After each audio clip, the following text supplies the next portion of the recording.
So ein Auto, so ein Projekt, da ist man nie fertig.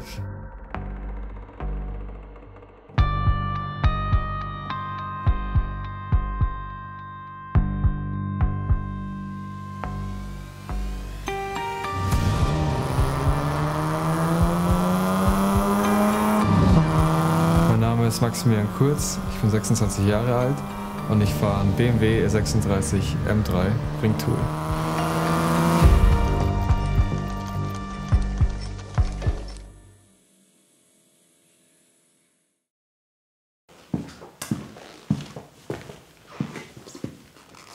Ja, angefangen hat es wie so oft im Motorsport mit dem Kartfahren.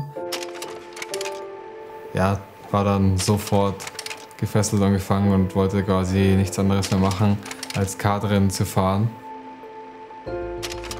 Aktuell fahre ich in der RCN, das ist die Rundstrecken-Challenge Nürburgring, und in der NLS, das ist die Nürburgring-Langstreckenserie. Den M3 habe ich gekauft 2018, mit dem bin ich dann Trackdays und Touristenfahrten ziemlich viel gefahren. War da schon sehr flott unterwegs, sag ich jetzt mal. Und da wurde ich dann einfach angeschrieben auf Instagram und ja, da hat mich mal jemand gefragt, ob ich nicht mal die Einsteiger-Rennserie RCN fahren will hier im Nürburgring.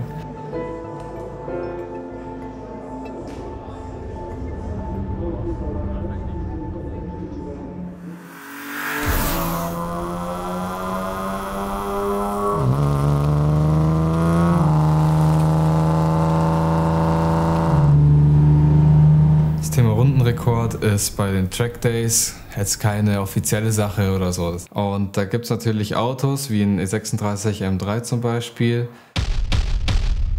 Der wird hier sehr oft gefahren, weil er sehr gut hier funktioniert auf der Nordschleife. Ich bin dann irgendwann eine 7 Minuten 11 gefahren und hatte dann einen Kollegen, der ist 7 Minuten 15 zum Beispiel gefahren, damit geschlagen.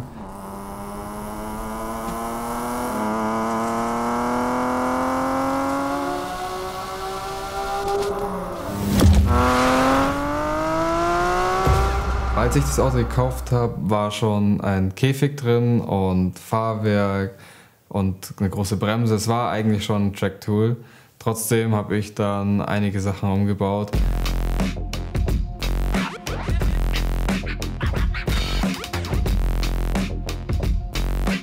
Ich kannte das Auto nur mit einem Competition Zweifach. Das ist schon Top-Fahrwerk, aber es ist für normale Grand Prix-Strecken eher optimiert und man kann hier auch gut fahren, aber mit so einem V5 Racing, was jetzt verbaut ist, kann man eben auf diese Vielzahl von Eigenheiten der Nordschleife viel besser eingehen.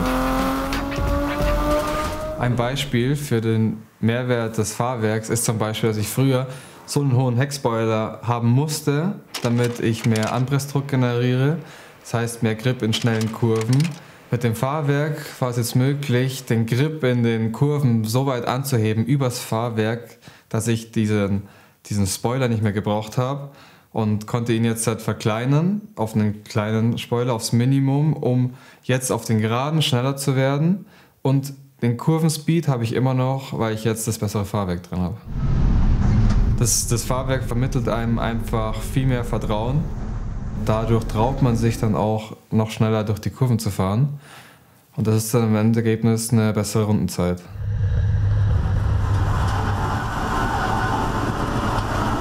Das Gefühl auf der Nordschleife, wenn man richtig schnell unterwegs ist auf einer am Limit Runde, sage ich jetzt mal, das ist schon, ja, das gibt's sonst, wüsste ich nicht, wo es sowas geben kann, weil das ganze Auto ist am Rutschen und am Springen und am Arbeiten.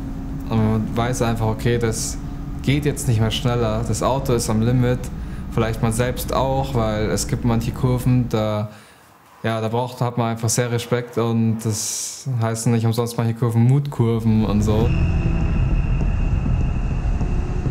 Der schlimmste Moment auf der Nordschleife, wo ich dann schon auch etwas Angst hatte, muss ich sagen, war dann im Rennen.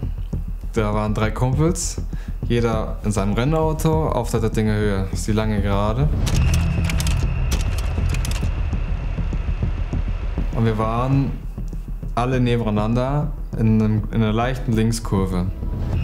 Und ja, mir war schon klar, ich habe jetzt entweder mit dem links von mir Kontakt oder mit dem rechts von mir Kontakt. Der rechts von mir war sehr weit außen, also wenn ich mit dem Kontakt habe, der ist weg vom Fenster. Dann habe ich versucht, ein bisschen mich mittig zu verhalten. Auf jeden Fall habe ich mich dann mit dem links von mir getroffen. Dann hat es mich bei 245 km/h gedreht. Als ich dann rückwärts zur Strecke war und schon alle Autos gesehen habe, die auf mich zukommen, auch mit 240, 250, 60 km/h, habe ich eigentlich nur noch meinen Helm festgehalten und habe mich auf den Einschlag vorbereitet und dachte mir so, das war's jetzt. Und dann mache ich die Augen wieder auf und sehe, dass mich immer noch dreht, ich noch nicht eingeschlagen bin und habe die Hände wieder ans Lenkrad und habe das Auto nochmal rumgerissen, habe es mich einfach nur 360 Grad gedreht einmal auf der Strecke. Bin dann über die Wiese noch schon so schön ausgerollt und war eigentlich gar nichts. Und auch meine Freunde, ich habe es bei denen in der Onboard gesehen, die haben Daumen hoch gemacht und die haben sich gefreut natürlich, dass nichts passiert ist. Das wäre natürlich ein mega Unfall gewesen bei 245, da in die Leitplanke rein.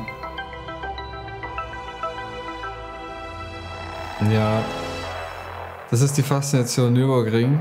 Man vergisst es einfach, man denkt da nicht mehr dran, dass man sich jetzt hier letztes Mal gedreht hat.